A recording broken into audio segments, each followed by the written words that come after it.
Hi friends, welcome to our channel. Good food గురించి తెలుసుకుందాం friends. Good food దాంట్లో ఏంటంటే అల్లం మురబ్బ, ఆవకాయ, అల్లం మురబ్బ, ఆవకాయ. అల్లం మురబ్బ అంటే అందరికీ తెలుసు. మన బస్సులో పోతున్నప్పుడు అల్లం మురబ్బ అని ఒక ఏదైతే బుట్ట ఉంటుంది, ఆ బుట్టలో రౌండ్గా ఉన్న బిళ్ళలు ఉంటాయంటే అల్లంను దంచి దాన్ని గ్రైండ్ చేసి ముద్దలాగా చేసి బెల్లం పాకం బట్టి దాంట్లో వేసి చేస్తారు అల్లం మురబ్బ. దాని పేరేంటిది అల్లం మురబ్బ. దాన్ని తినడం వల్ల ఏంటంటే మనకు పైత్యము, నోట్లో నీళ్ళు, కఫం ఇవన్నీ తగ్గుతాయి. షుగర్ రోగులకు కూడా మంచిదని బెల్లాన్ని కలిపి తింటే సోరియాసిస్ లాంటి చర్మ వ్యాధుల్లో తగ్గిస్తుంది అనేది అందరి నమ్మకం. అంటే అల్లం మురబ్బ అంటే ఇదే అనమాట. అయితే దీని మీద ఒక శ్లోకం ఉన్నది. మరి దీన్ని ఎప్పుడు అది చేశారు, ఈ మధ్య కాలంలోనా పూర్వకాలంలోనా అనే విషయం గురించి మనం తెలుసుకున్నాం ఫ్రెండ్స్. అయితే ఒకటి ఉంది, జంబరస గుంభితార్ధక కలశము శకలములు స్పర్శం ఆమ్రాది కోప దశక శతంబు.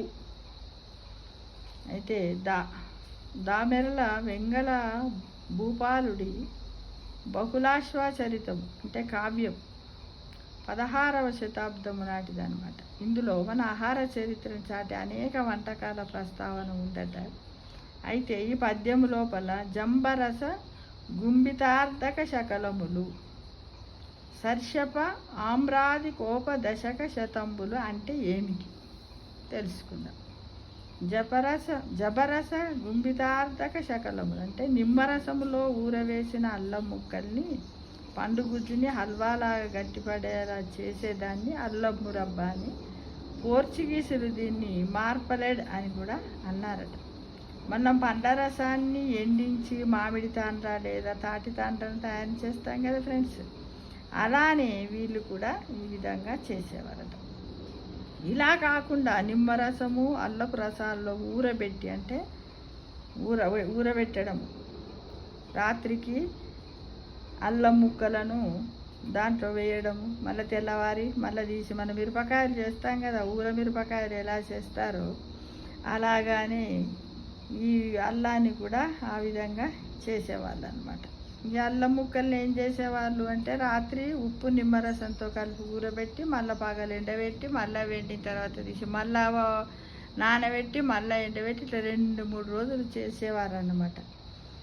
దీన్ని అప్పుడప్పుడు నోట్లో వేసుకుంటే ఇది జీర్ణశక్తిని కూడా పెంచుతుందట. మనకు విరేచనాలు అవుతాయి కదా, లూజ్ మోషన్స్, అవి తగ్గిస్తాయని ఈ విధంగా వాడేవారు అనమాట అల్లం మురబ్బ. దానివల్ల వీళ్ళు కూడా తెలుసుకున్నాం అనమాట.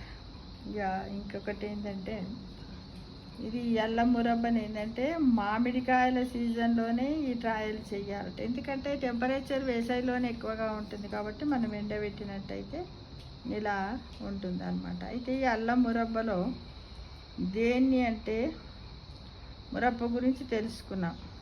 అయితే ఇంకొకటి ఏంటంటే ఆమ్రా అంటే ఏంది, ఆమ్రా మామిడి ముక్కలు ఉంటాయి కదా, ముక్కలతో ఆవపిండి కలిపి పెట్టిన ఆవకాయ కూడా అని ఇక్కడ అన్నాడు. అయితే ఉపదశం అంటే ఏమిటి, కొరికి తినే ముక్కలు ఉంటాయి కాబట్టి దీన్ని ఏమన్నాడు కవి, ఉపదశం అని కూడా వర్ణించింది అనమాట. ఈ విధంగా వీటితోటి ఆవకాయ చేసుకుంటారు. ఏంది అల్లము, మనందరికీ తెలుసు మామిడికాయలతోటి అల్లం పచ్చడి అని పెడుతూ ఉంటారు. ఈ వేసవి కాలం లోపల మనం ఏది చెయ్యాలనుకున్నా, వడియాలు చేయాలనుకున్నా, ఒరుగులు చేయాలనుకున్నా, ఇలాంటి ఏవి తయారు చేయాలనుకున్నా వేసవిలోనే చేస్తాం. ఎందుకు అంటే సూర్యుడి యొక్క తాపం, అంటే సూర్యుడి యొక్క వేడి ఉంటుంది కాబట్టి, ఎక్కువగా ఉంటుంది కాబట్టి ఆ వేడితోటి ఈ పదార్థాలన్నీ కూడా ఎండలో ఎండాలి. అంటే వాటిలో ఉన్నటువంటి తేమ శాతం అంతా కూడా ఈ ఎండలో ఆవిరై హరించుకుపోయి ఒరుగుల్లా తయారవుతాయి. మనము నిల్వ ఉంచినా కూడా బూజు పట్టకుండా, ఫంగస్ రాకుండా ఉంటుంది కదా ఫ్రెండ్స్. అందుకోసము ఈ అల్లం మురబ్బ, ఆవకాయ ఇవన్నీ కూడా వేసవి కాలంలోనే చేస్తారు. ఇవంతా కూడా చేసి వేరే అప్పుడంటే వర్షాలు పడేప్పుడు, చలికాలంలో, ఒక సంవత్సరాంతం కూడా ఇది మనకు నిల్వ ఉంటుంది. మనం ఈ ఆవకాయ పచ్చడిని కూడా చూడండి, ఎవరైనా అతిథులు వచ్చినప్పుడు ఫస్ట్ అన్నం పెట్టేసి నెయ్యి పెట్టి ఆవకాయ పచ్చడి పెట్టినాకనే మిగతా కూరగాయలను అన్నింటిని వడ్డిస్తాం కదా ఫ్రెండ్స్. అంటే అందుకే అంటారు కదా, భోజనం ఏంది ఆవకాయతో మొదలై మజ్జిగతో అంతమవుతుంది అనమాట. ఈ విధంగా మన హిందూ సాంప్రదాయం లోపల అందరూ దీన్ని తప్పకుండా పెడతారు. ఇది మన గుడ్ ఫుడ్ లోపల చాలా విలువైనటువంటి అంశాలను మనం తెలుసుకుంటూ ఉండాలి. దాన్ని మనము ఇంప్లిమెంట్ చేస్తే చాలా బాగుంటుంది. రోగాల బారిన పడకుండా మనలో ఇమ్యూనిటీని పెంచుకోవడానికి ఇవన్నీ కూడా సహాయపడతాయి ఫ్రెండ్స్. అందరూ కూడా చేస్తారు కదా, చెయ్యండి తప్పకుండా. Thank you.